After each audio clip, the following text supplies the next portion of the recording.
Good morning. My name's Connie McGough Kaufman. I'm the Financial Assistant Supervisor at General Assistance. I wanted to start out with thanking you guys for all your support as the Climate Action Team was formed and is going through the process of making the changes within the county to achieve the 90% energy efficiency and reduction of greenhouse emissions by the year of 2040. We've been working with Ted Redmond and Pell Blue Dot on our climate action plan, and we're excited for him to present some key points of that, along with have some of the members of our climate action team give you guys an update on what we have done already to make some changes with energy efficiency in the buildings, and then moving forward with some solar. So we're excited with all of that. I'm actually going to have Sean Bagnuski come up and speak about the grants that the climate action team has done first. So I'll pull Sean up. He's been a great asset with grant questions we've had and with resources. Thanks, Connie. Thanks, everyone. I'm going to jump right into it because we've got a couple grants to discuss. I think most of them you all probably have heard about, but just wanted to give you updates on where they are.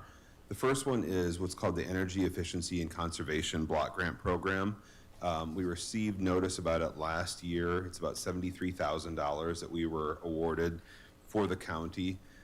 We accepted that funding last summer, still waiting to get that funding in coffers, which is interesting for an agency who wants to get the money out as quickly as possible. Once we do receive it, we are planning to use it on building energy efficiency systems for county buildings to use it as quickly as we can. The second What are some one, of those examples that we'd be doing? it would be this building. Scott, what other building was it for the energy efficiency systems? We've surveyed all of our buildings, and right now, we're assembling all that data. We had to help Mid-American Energy. We did energy efficiency surveys in all of our buildings, and the plan is to massage that data. We're doing that right now, to start to establish priorities, everything from the way we heat and cool buildings, to windows, to, different ways to modify doors and insulation patterns, things of that nature. So we're doing a whole, you're saying, And Scott, which would be the two first ones that we do with the EECBG? Right, so right now, we're evaluating that data as we're finishing up 1914 Parker and some others. And as soon as we phase that down, our next phase is to bring priority to, as we work through the data massaging, we're establishing priorities, and we're going to start with high priority in these buildings and work on it. Okay. The second one is we just submitted an application to DOE for expanding our weatherization capabilities. So it's a $1.3 million grant that we applied for. And basically, it allows us to go in and do further weatherization, energy efficiency activities for seniors who are trying to stay in their houses. The third one is something we've talked about before, CDBG, which isn't necessarily energy related, but once we do have the funding, we'll be able to use that for energy efficiency and renewable energy improvements for the cities who apply for them. That will be $800,000 per year for the next 5 years. So a good program for sure. We are the first county that is a new county in the program for about a decade. So they're having fun getting us kind of put into the program because they haven't done it in their process for a while.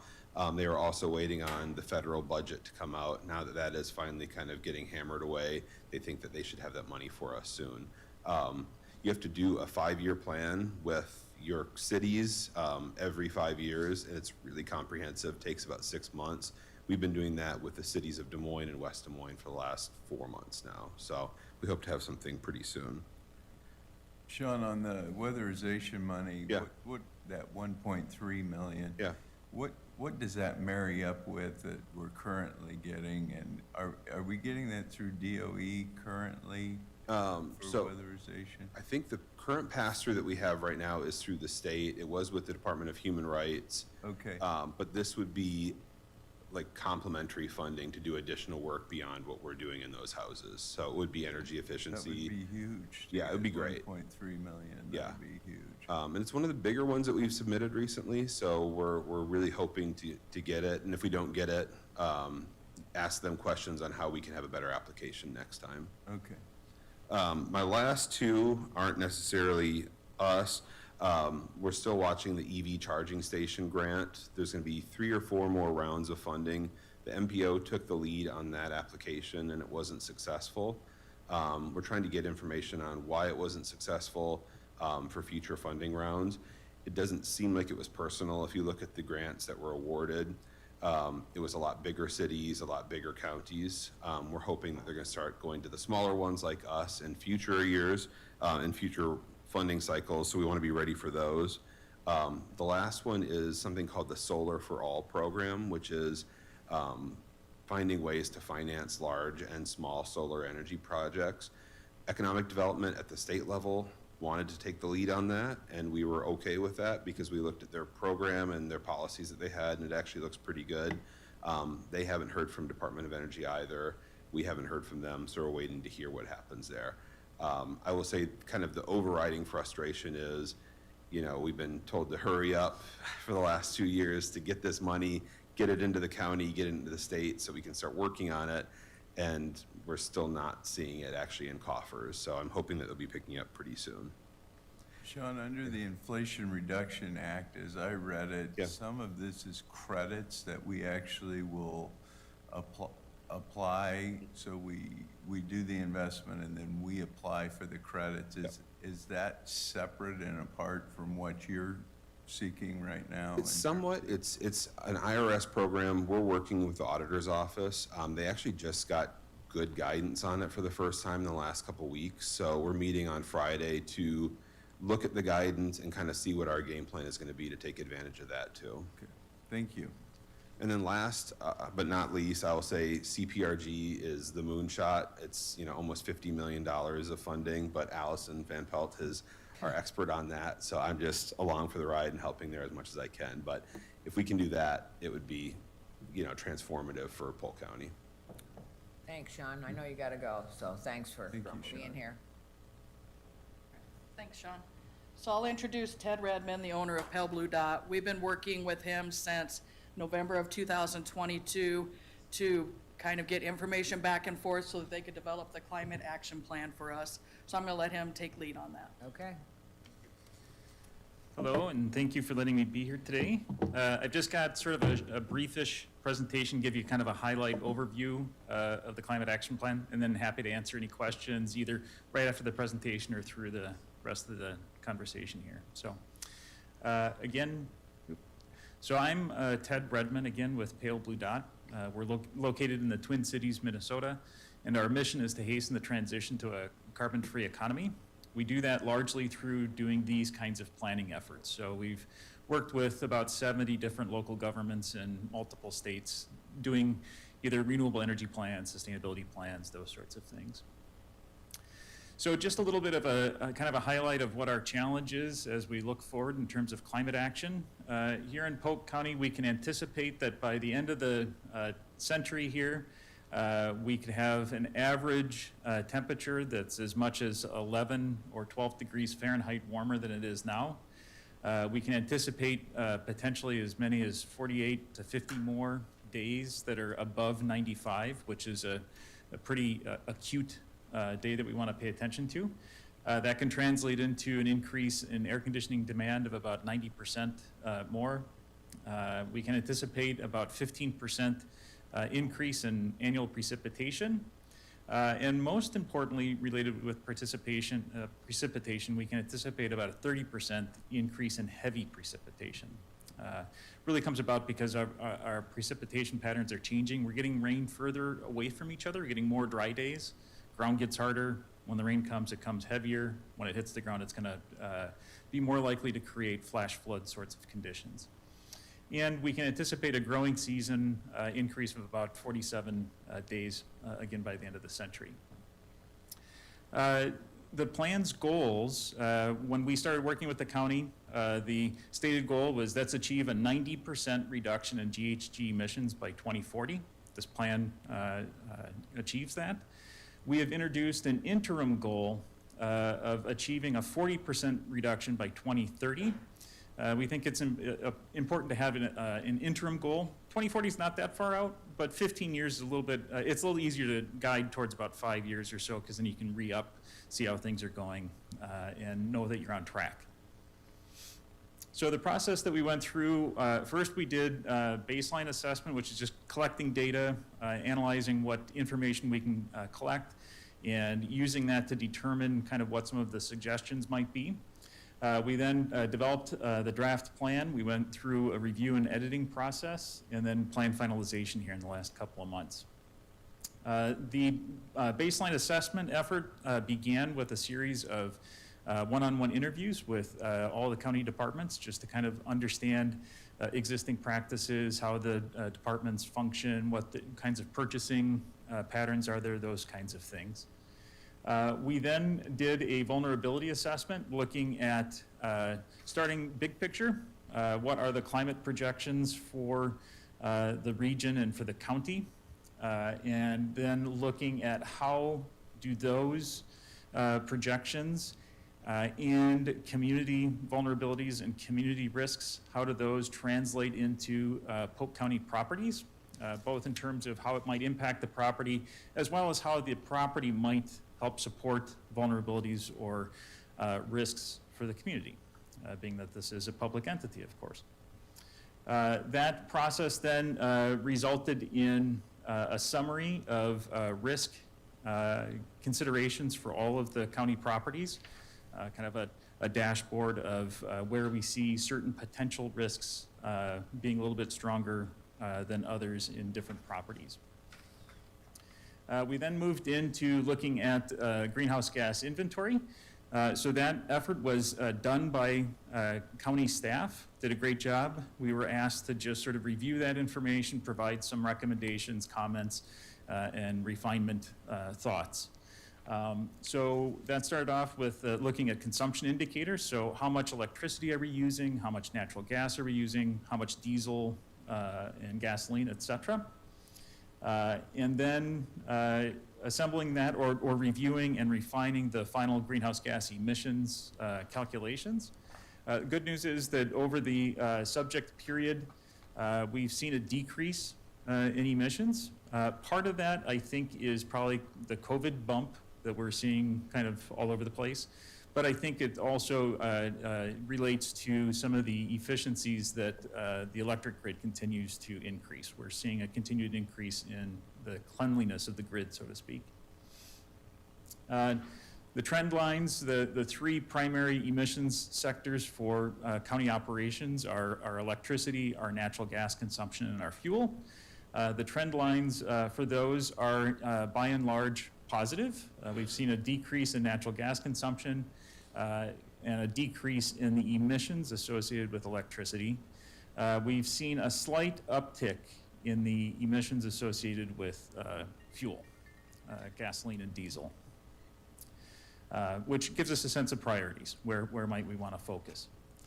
In general, our top priorities from our perspective are certainly we want to continue to support cleaning the electric grid and moving to renewable electricity.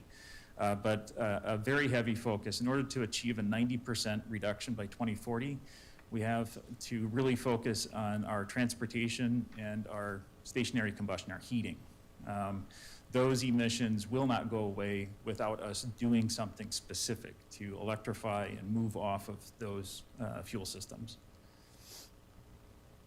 The next step we took was we evaluated the building energy consumption, building by building on all the major properties. We evaluated what is known as EUI, or energy use intensity. So it's how much energy per square foot are we consuming for each of those buildings. And when we look at it from that perspective, we can now compare it with other facilities of similar nature in the region or in the country. So we did that, evaluating how are we compared to similar facilities. And we've got some leaders. We've got some buildings that are in, at least on an EUI standpoint, they're doing really well. And this can help us also flag those that might have particular opportunity for energy efficiency. Through that comparison, we can also calculate what is the potential energy savings if those buildings could achieve baseline average emissions or above average energy consumption efficiency. So with those, we could identify not only prioritizing which buildings might we want to focus on energy efficiency, but what kind of energy savings from a dollar perspective and emissions might there be there. We also evaluated all of the primary properties for on-site solar. So we did solar feasibility assessments for all of those properties and assembled a preliminary order of magnitude estimate for installation of solar and a preliminary 30-year payback evaluation. What that did was it helped us to first identify which buildings might be very well suited for solar, which ones might be pretty well suited for solar, but perhaps would benefit from a little bit improvement in the market, and which ones maybe aren't going to be a good fit for on-site solar.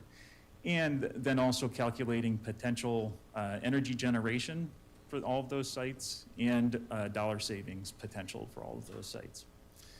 And then organize those into priority brackets, if you will. So all of that was sort of leading into creating the plan, gave us enough background information to make some suggestions for strategies and then detailed actions. So the plan itself has 5 sectors that we've organized it into. Those 5 sectors are supported by 18 strategies or sub-goals, if you will. And those strategies are then supported by a menu of detailed actions, 81 detailed actions that can be taken to achieve those goals. The thought for this plan is that its implementation is over about a 6 to 7 year time frame. And then in 2030, you'd probably re-up it, sort of evaluate implementation progress. We recommend you evaluate implementation along the way, but at 2030 or so, it'd probably be appropriate to redo a plan for the next decade to get you to that full 2040 time frame. So the 5 sectors that this plan is organized around is energy. So it's our building, our electricity and natural gas consumption, our fleet and fuel consumption. So fuel for both vehicles as well as other equipment, water and land, focusing on resilience there. Government operations, so purchasing and cleaning and those sorts of things. And then a sector that we call implementation, which is just helping to organize how do you go about implementing those actions across the plan. So looking just at a very high level review of each of the sectors then, under the energy sector, we've got 4 strategic goals. Each of those then are supported by detailed actions. Those goals are to improve total building and site energy efficiency or energy use intensity, improve it by 5% by 2030 and 10% by 2040. So looking to reduce how much energy we're consuming on a per square foot basis. A second is to achieve 50% renewable electricity for all operations by 2030 and then 100% by 2040. That can be a mixture of both on-site as well as purchased, where we're specifically purchasing and ensuring that the electricity that we're consuming is renewable. The third is to increase adoption of high-performance building construction technologies, which high performance, for instance, a net zero or net zero ready building is very energy efficient and one which could meet all of its energy consumption on-site. So it's starting to implement a little bit more of those building practices and seeking to have 1% of the county's building stock high performance by 2030 and 5% by 2040. And so the reason for that is that as we focus on increasing that sort of type of high performance building, we're baking in long-term efficiency opportunities for ourselves. And then lastly, implementing fuel switching or transitioning off of on-site fuel combustion, fossil fuel combustion, to other no emission systems like electrification. Those strategies and their menu of actions are anticipated to reduce emissions by about 44% in the energy sector by 2030 and a little over 90% by 2040. In the fleet and fuel, we also have 4 goals there. The first is to convert gasoline vehicles and equipment within the county fleet to electric vehicles and targeting 20% conversion by 2030 and 100% by 2040. Our anticipation there is that the first conversions would focus on passenger vehicles, not emergency vehicles, police vehicles, that sort of thing. We recognize that that technology is going to need a little bit more bake time to address the use cases for emergency services. The second goal is to establish viable renewable diesel and/or biodiesel sources to take care of the diesel consumption. And that's just a recognition that some of our heavier equipment is likely not going to be ready to be electrified in the near future. So transitioning to renewable fuels, which can include green hydrogen, which is hydrogen created through renewable electricity, or other zero emission fuels such as biodiesel. And the goal of achieving 20% county diesel consumption through those fuels by 2030 and 100% by 2040. The third goal is to increase energy fuel and efficiency of anything that is combusting fuel, even if it's bio or renewable, and achieving a 5% increase in efficiency by 2030 and a 10% increase in efficiency by 2040. So that's both selection of equipment as well as driving practices and so forth. And then lastly, decreasing Polk County staff commuter impacts. So what can we do to help staff and commuting impacts be reduced? Those strategies are anticipated to achieve about a 28% reduction in emissions by 2030 for the fleet sector, and about a 92% reduction by 2040. In water and land, so here we're starting to transition a little bit more into resilience focus. So we've got 4 goals here also. The first is to increase tree cover and resilience on county land, achieving an increase in tree canopy cover of 5% by 2030 or 10% by 2040.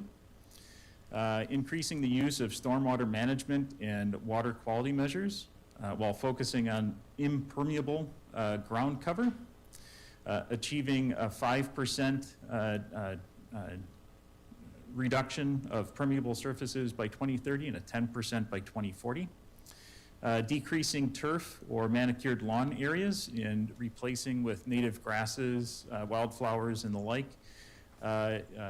Swapping out 10% by 2030 and 20% by 2040. That's kind of a double whammy opportunity. It's going to reduce maintenance emissions. You know, we don't have to mow as much. That's reducing what we're consuming. And secondly, those native grasses are kind of a powerhouse in terms of dealing with flash flood, water absorption, stormwater management, and so forth. And then lastly, decreasing extracted water consumption by 5% by 2030 and 7.5% by 2040. And saying extracted water consumption is illustrating both what can we do to reduce what we're using for water, and secondly, can we find ways of reusing and harvested water from rain and so forth. In government operations, we're looking at increasing waste diversion of our sites and facilities. So reducing certainly how much waste we generate, but definitely how much we're sending to the landfill, so increasing recycling or organics, with a goal of a 1% increase annually. So each year trying to outperform ourselves by 1%. The second goal is to ensure Polk County facilities and operations are prepared for the impacts of climate change. So what resilience upgrades can we do, and mindfulness there. The third is to reduce the environmental impact of our operations, so sustainable purchasing processes, contracting, and so forth. And then lastly, to support the resilience of communities served by Polk County. So recognizing that our public buildings serve the public and the community also has potential impacts to climate change and vulnerabilities, and how might we help to increase the resilience of those that we serve. And then lastly, the implementation section, which is really around organizing ourselves. There are 3 goals there, or strategies with some detailed actions. The first is to continue to build internal capacity and support for the climate action plan implementation. So making sure we've got staff that can do it, that are tasked with doing it. How do we organize across departments and so forth? Secondly, to maintain and expand education and information campaigns for staff and communities. So making sure that all staff that work for Polk County are aware of the actions in here and how can we contribute and what are the goals, and how can we help support that just within the community as well. And then lastly, maintaining appropriate funding to support the implementation. So just being aware of how do we make sure our budgets align with the goals. The plan impacts, successful implementation of the plan will have a number of positive impacts. Clearly, reducing our emissions, reducing our reliance on fossil fuels, decreasing negative environmental impacts, protecting natural resources, reducing long-term energy costs, conserving water. Looking at just the calculations around energy cost savings, for instance, we can anticipate as much as $600,000 savings annually by 2030 and about $1.5 million by 2040 in today's dollars, or actually 2023 dollars. The emissions projections, as per the goals that I stated, we anticipate successful implementation of the strategies achieving a 40% reduction in operational emissions by 2030 and a 90% or a little over 90% emission reduction by 2040. Our final product, we've got two products that we're, well actually we've got a few products, but the two core products are the plan document itself. That plan document has two sub-plan documents. One is the solar feasibility assessment for all the buildings. We've given assessments and estimates and so forth in a sub-report. The second sub-report is still underway. It's really going to be an implementation tool, and it's a transition evaluation for the fleet, transitioning, how might we transition for that first goal of 2030. And that's still underway. We're still wrapping up the vehicle monitoring associated with that, but that'll be available for implementation. But in addition to the plan document, we also have an implementation matrix, which is intended to be a living document. So an Excel spreadsheet can be used to organize the implementation. And we think that's very important, both in terms of helping to support implementation, but also as an illustration of how we suggest you think of this plan as a living document, something that should evolve as you move forward. New information becomes available, new resources, new grants. We can move certain strategies ahead faster than others as things evolve. So just thinking of it as a living, breathing plan, not just a document on the shelf. So, all right, so I'm happy to answer any questions now or through the rest of the conversation here. I guess one of my questions is, we've done a great program and I think a good rollout. How do we equate costs that costs that we're going to incur, and how will that be eventually offset, I guess, from the standpoint of budgeting? I mean, you talked about budgeting and said it's important to have an appropriate budget, but what is the baseline costs as we move towards our 40% reduction in 2030 and then our 90% by 2040?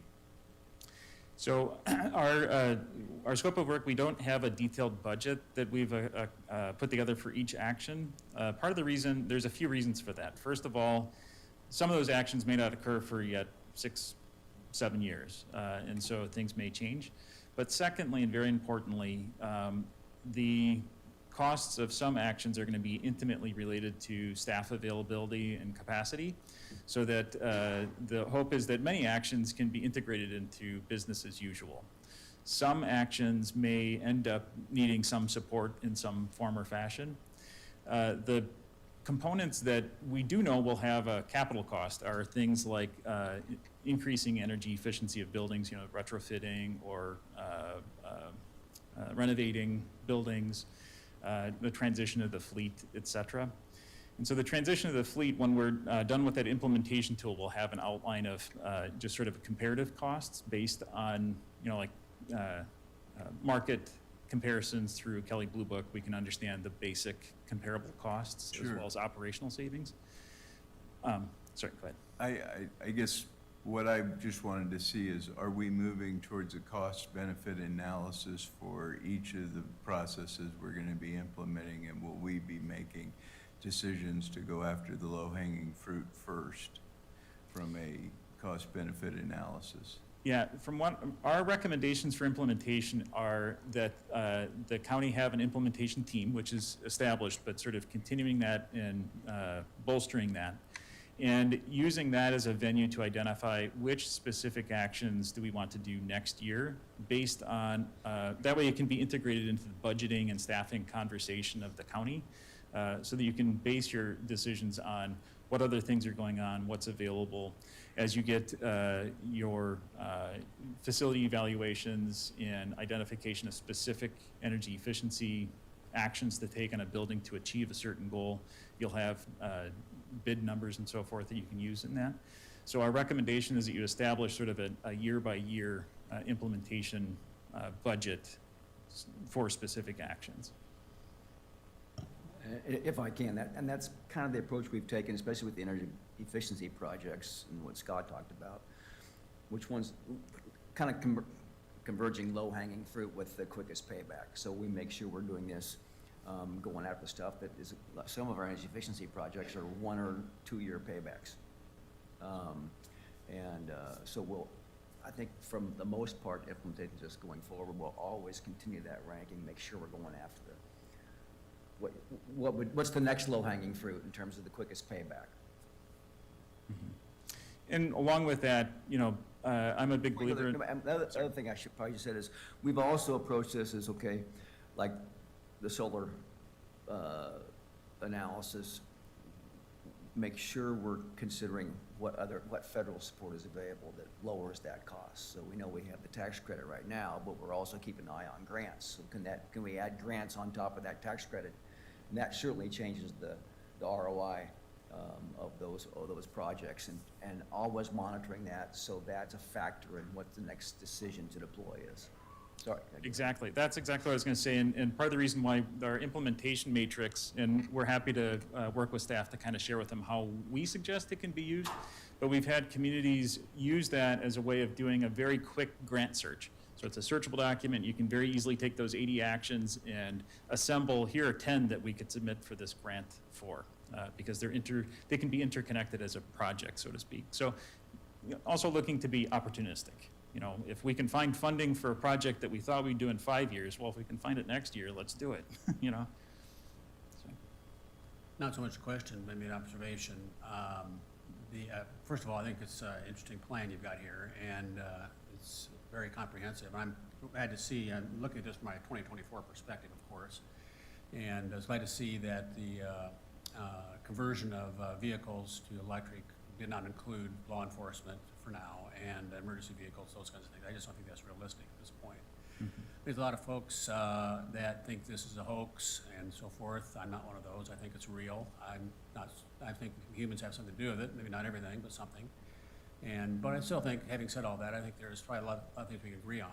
And cost savings in buildings is one thing I think we can agree on. Cleaner water, cleaner air, those things are all things I think we can agree on that are good things, and no matter what you think of it, probably makes some sense.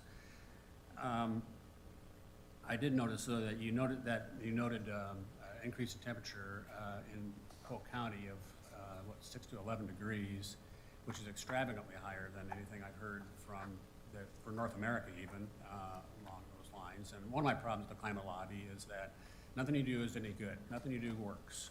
We're beyond the tipping point. Nothing's going to help us. We're all going to die in 15 years, 11 years, 12 years, whatever the number is. So I think when the public hears things like that, they think, well, why am I bothered with this then? If nothing works, then why am I bothered with this? So I think maybe I won't be here after this year, but my successor will be, and my colleagues probably would like to see some level of metrics as we go along to see that we're making progress with this, that what you're doing is working, and that we have made some progress. We are seeing cost savings. We are seeing cleaner water. We are seeing cleaner air. I think that goes a long ways. Just doing it and hoping it's self-evident, I don't think that's going to cut it, for the public at least. I know we're just talking about our buildings and our kind of world here, but other people follow our example, and if we do a good job with this, I think other people will follow the example. But if we don't, and we don't have the right metrics and right reporting metrics, I don't think we follow this and take it very seriously. Do you agree with that? I think, yeah, metrics are extremely important, and that's one of our implementation recommendations, is to do monitoring of progress on an annual or biannual basis. Yeah. Thank you. Yeah, I kind of agree with Bob. I mean, there's a lot of good stuff in here and a lot of stuff that, you know, people may or may not buy on or buy into. And I think we have to work with our existing partners, like Mid-American Energy. I mean, already we've done some great things. They've done our energy audit. I think we need to work closely with them, continually to work closely with them to see, what more things they could achieve for us. And, we're certainly not gonna do this whole thing overnight. This is gonna take a lot of time, past my time also. So, you know, I know a lot of people have worked hard on this, so we'll continue to look at it and continue to get some expert advice on it, and we'll see where we go, but it's gonna take a while before it gets paid off, for sure.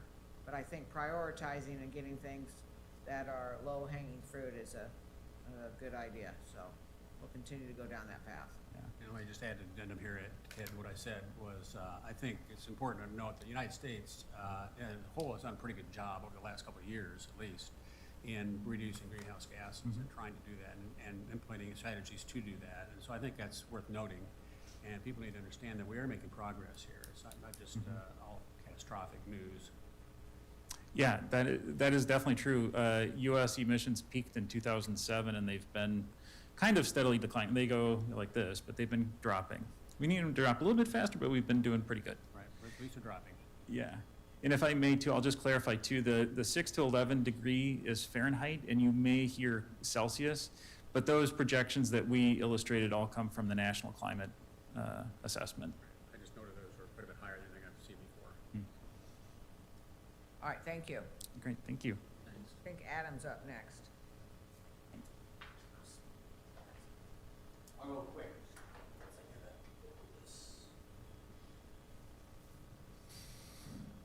So I'm gonna be just kind of adding some flavor to that conversation and then talk about where we're heading next. So. Adam Dreher, Polk County IT. So I'll be, grab my mouse.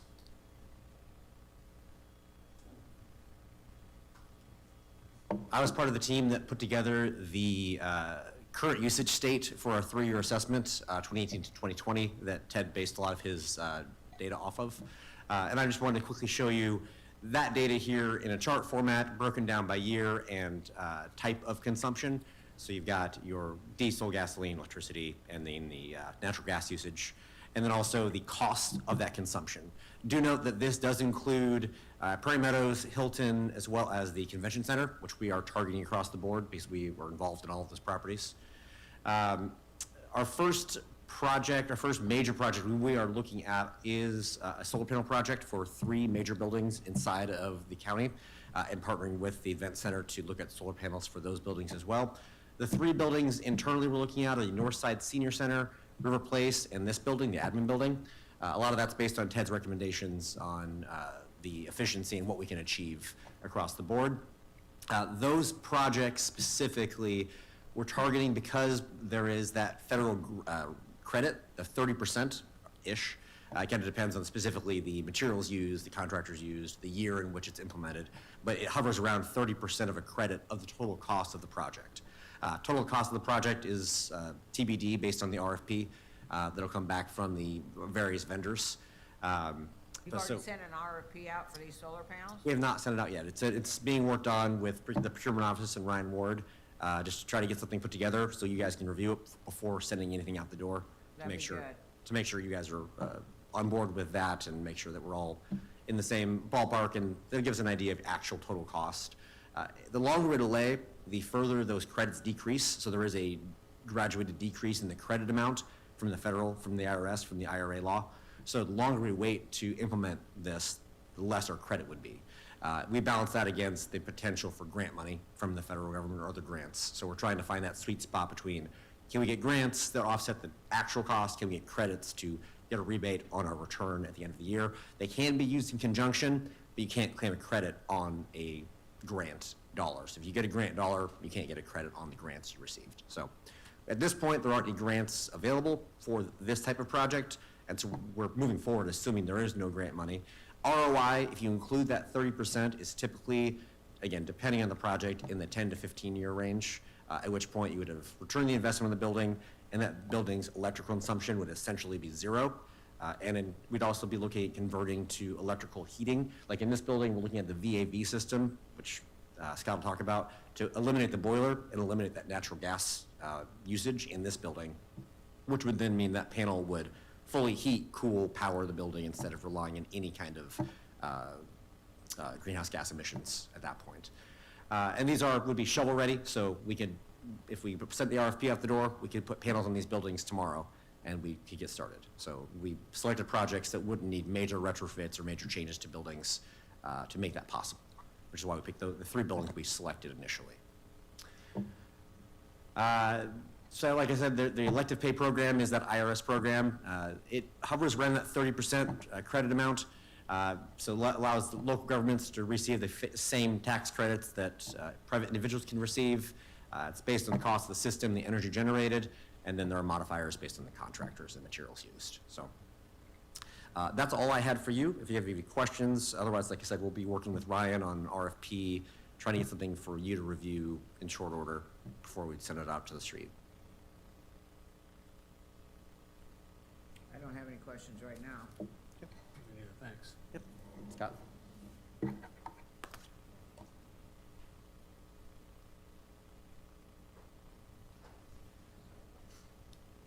Scott with Polk County General Services. I think Adam pretty much covered the VAV system that I was going to talk about. Thank you for that, Adam. Basically, here's the deal. When we talk about the HVAC system here in the administration building, as you can, as I don't have to tell you, it's a big building and it's airy and lots of open spaces. So it presents challenges when trying to heat this space, evenly and keep everyone comfortable. Part of the mandate is to reduce natural gas consumption and to reduce our greenhouse gas carbon footprint, and this new VAV system will help substantially with that, particularly in this building. VAV stands for Variable Air Volume Controls. It's all electric. We've already installed it upstairs in the 3rd floor. Basically, the way it works, it's a reheat system where it takes the air, the existing air, up, in this case upstairs, and there's a return system, and instead of a boiler continuing to burn and heat and keep a volume of air hot at all times, the electric system is an electric reheat system where the air is constantly coursed back through an electric grid that reheats the air and keeps it consistent. The good part about this is that we can heat this building zone by zone, and so it's a valve system that allows us to do temperature control as it's needed. And in this building, with sunshine and different windows and different floors and stratas and et cetera, it's not a uniform heating kind of program, which is what we're doing now, and it's not working well. Some parts of the building are cold, some are too hot, that kind of thing. The variable air flow system helps us be able to monitor that electronically and only heat and cool efficiently where it's needed. The good part about this is that we're expecting some cost savings from this because we're moving away from natural gas and going to electricity. The good part about this is we've already done it in the 3rd floor. We're going to be retrofitting the 2nd and 1st floors moving ahead. The cost of the program is about $750,000 to do the whole thing, $250,000 a floor. We were expecting, Sean's gone now, we were expecting $73,000 a year for 3 years to offset 10% as it turns out now, the feds have kind of backed off on that. We're going to get $73,000 for sure, which is roughly a 10% rebate, grant rebate from the government. This is we're not going to take the boiler out right away. We're going to leave it in place.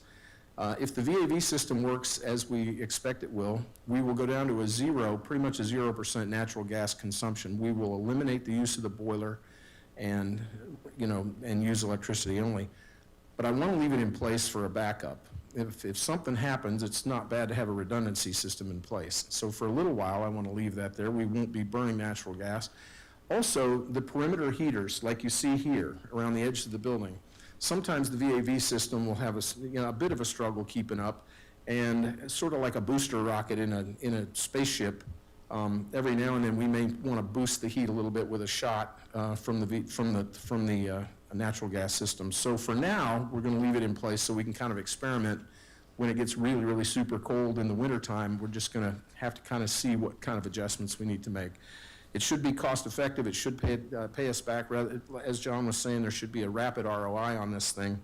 And I think it's gonna be advantageous in a lot of ways. Even if we drop our gas consumption by 90% in this building, that's in keeping with our carbon footprint goals for 2040. As an aside, John and I are gonna be having a meeting a little bit later this month with Constellation Group, our natural gas vendor, and we're gonna be looking at ways, different purchasing options for the way we buy natural gas and the way we process natural gas over time. There is very possibly a way that we can do that will, as long as we're using natural gas, will save us a considerable amount of money doing so. Anyone have any questions about the administration building HVAC system? With that, I'll have Mr. Alessio up and he can talk about the other two topics. Thank you very much. Morning, Tom Alessio, General Services. So I'll talk a little bit about our energy efficiency projects. Obviously, the low-hanging fruit is the LED lighting. We are probably 95% done around the county with all LED lighting. And the good thing about that is the second I order those lights from our vendor, I fill out some paperwork and we get a rebate check back. So the ROI is really quick on those. It's an ongoing battle to gel to get those all done, but that's about there, and a couple of the public works buildings we still got to get. Obviously, the VAV system that Scott talked about that have reheats on it is an energy efficiency project. The three buildings that we're going to outfit for solar, which is the admin, Northside Senior Center, and River Place. I believe Ryan's getting an RFP ready to get put out there. The money's been allocated through CIP decision package, so we're ready to move forward with that as well. A couple of things we've done. We schedule our air handlers now. So before the air handlers would run, they hit a certain temperature, they're going to kick on to heat and cool. So we've kind of scheduled those now to a lot less in the evenings and the non-working hours. So those things kind of shut down, and then they'll gradually come up in the morning before people come to work. So we're not using that energy. We've also reset our chilled and hot water temp to kind of do the same thing for usage. When people are in the building, it's going to be different than when people aren't in the building, which reduces energy use there. 1914 is being retrofitted with all the VAVs. The courts complex that has all these VAVs and reheats as well, which is reducing the boiler use dramatically. That's about what we're doing at all of our buildings right now for energy efficiency. I would expect, hopefully by the end of the year, that we get LED lighting all done, so all the buildings have the LED lighting. I'll talk a little bit about electrical vehicles too. So currently, in general services, we have 2 transit vans and 1 Bolt. I have a 3rd transit van that is at Total Truck getting outfitted for an electrician right now, and it should be done within a week or so.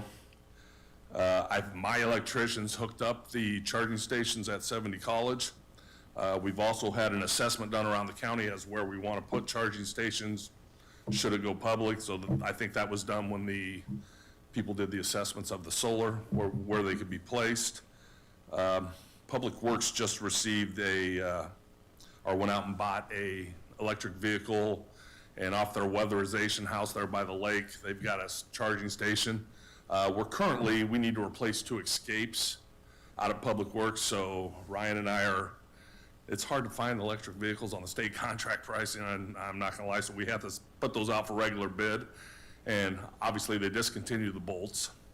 So I think we're looking at Leafs, is that what we decided, Ryan? Got 4 or 5 options on there, and I've had every dealership in the area is asking me to consider other options. Yeah. Whatever's in price range, but when they're throwing out $70,000. Yeah, and we're trying to stay right around where, the 20, what it would retail out a little bit lower, the state contract pricing. So we're trying diligently to find these vehicles. It's just a little hard right now. I was even talked into looking at a truck for general services reluctantly, because I get kind of crazy when it gets to snow removal. And I thought, okay, I'll try one. I didn't want to be in the middle of snow removal and have to go back and charge a truck. They swore, oh, you won't have to do that, but I can't put a tow package on it. battery sits in the front of the truck where you would have to install the blade, so that's not gonna work at this current time. But right now, that's where we're going. We'll continue to look for the options with all the escapes that need taken out of the system. We're trying to replace those with electrical vehicles. All the transit vans or any van that would be needed, we're trying to transition to an electric van because those, actually, we can get our hands on those pretty good. But we continue as we cycle the cars through to try and find a electrical version. And for right now, like, if we are able to get our hands on two for Public Works, we'll do the installing of my electricians do the installing of the charging stations. We identified a space and where to put it and stuff, so that's where we're at. Any questions? Tom, just one question, and appreciate everything you've done on the lighting. One of the questions that I've received from folks around here is, are we doing everything we can on the motion sensors to determine whether somebody's in a room to shut the lights off behind them so that, you know, we're not, is that another opportunity for savings? It is, but the problem we run into is you can only dial those up to about 20 minutes most times. Okay. And so if someone's sitting in their office for any long that, lights go out unless you Okay. are doing this thing. So we've, you know, like the Justice Center, criminal courts, the courthouse, or not necessarily the courthouse, but they all have that motion sensor lighting.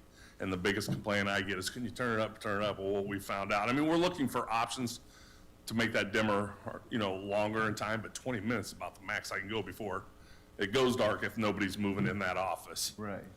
But yes, I mean, we are looking into an option for something like that. Thank you. Yep. Thank you. Thank you. Thanks, Tom. In closing, I want you to know that all the VAV things and all the retrofit that we're doing so far is being done in-house. We've worked with Brian Austin, the engineering crew, and we're being able to do, so far, the VAV systems and everything, we have not outsourced any of that, which comes at great savings to the county as well. And I do want to let you know that every single meeting we have, when we talk about anything that has to do with vehicles, buildings, or anything, the idea of reducing greenhouse emissions and energy efficiency and conservation are always a part of that conversation, every single time. And that's it. Any questions? That's it. Thanks, Scott. Yes, ma'am. Allison, wrap it up.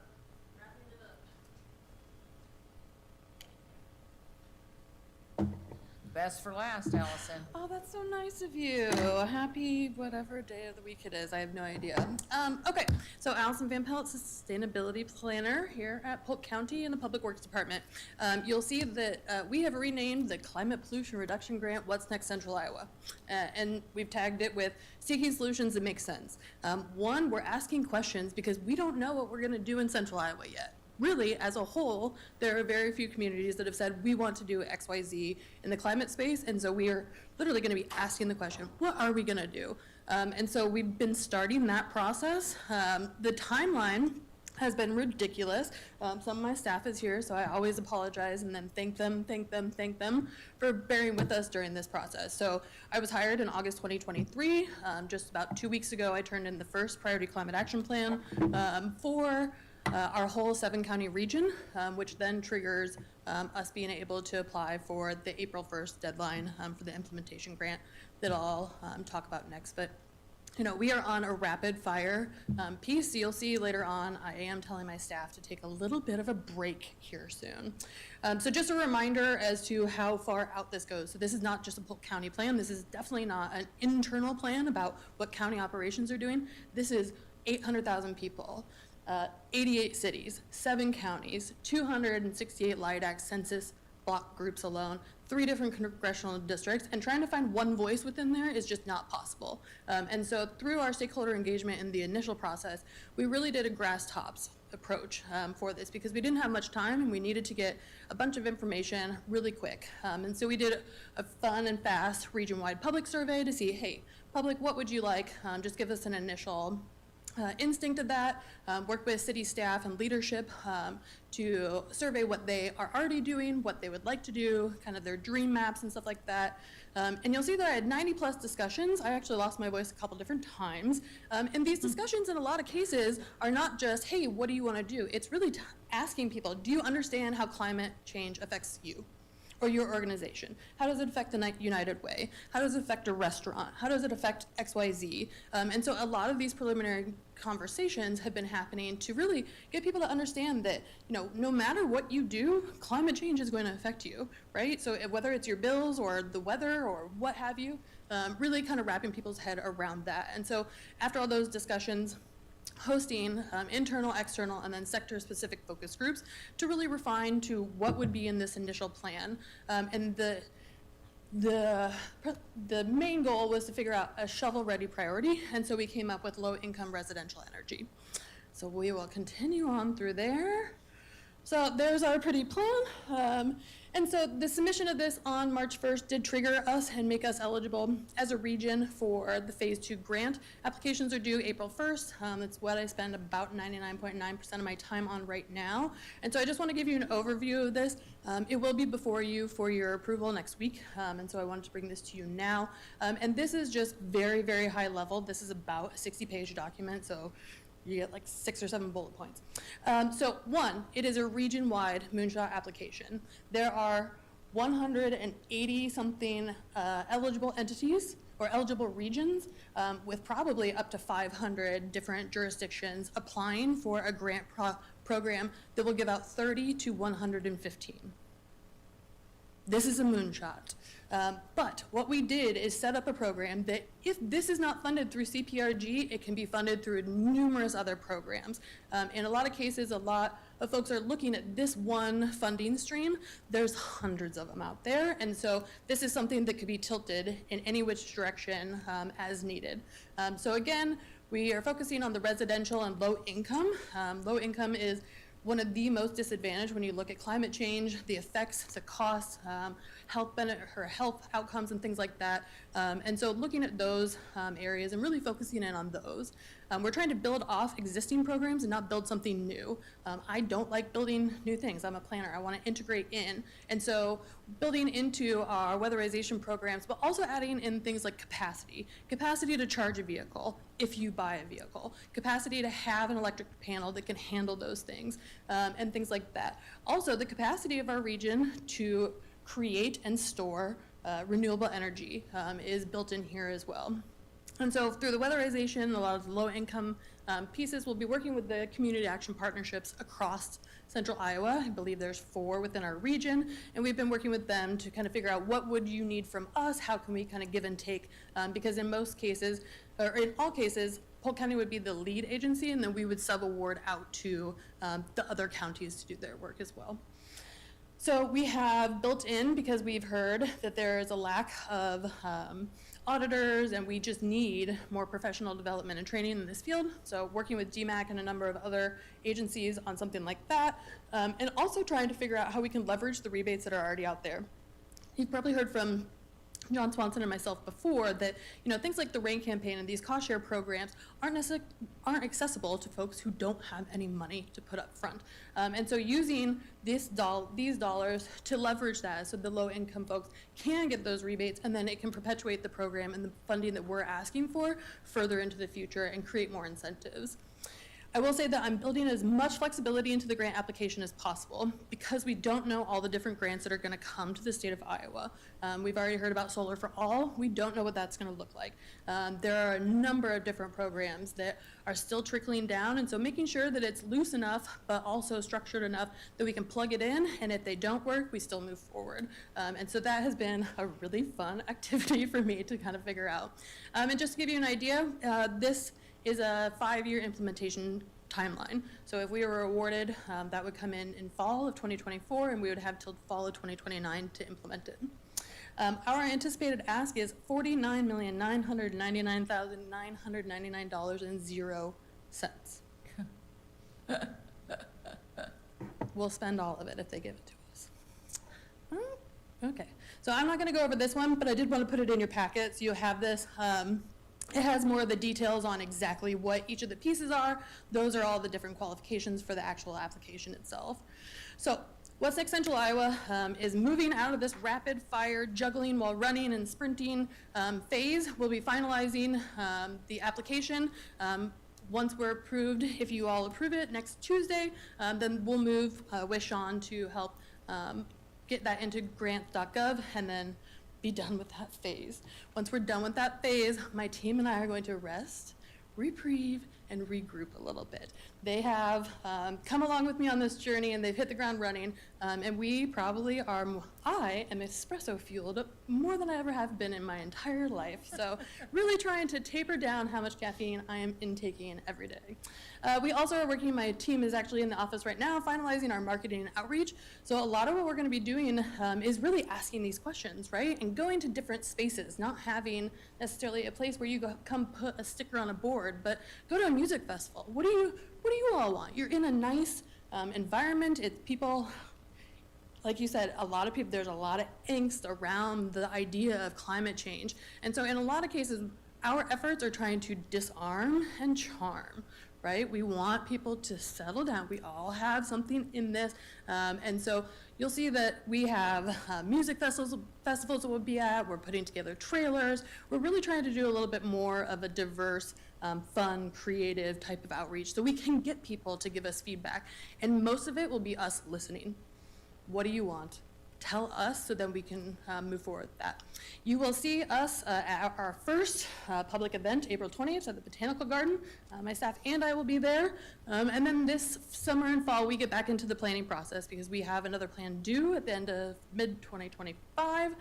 So we will be doing another greenhouse gas inventory and then really honing in on all the sectors, how we pull anything from restaurants to schools, anything in between, how we move forward in these spaces. What do they want to do? How can we find a path forward, whether we're water, whether we're wind, what have you. There is a way forward, and so it's just finding that and finding those commonalities and making sure that it makes sense. So we officially have a website. My team made a QR code yesterday, but seeksolutions.org is our website.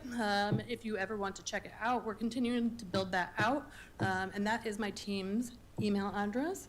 And I think that's all I have for you. Oh, I'll just note that the reductions that we're looking for out of the grant is about 10% of the region-wide total. Okay. So, Question for you, Allison. Yes.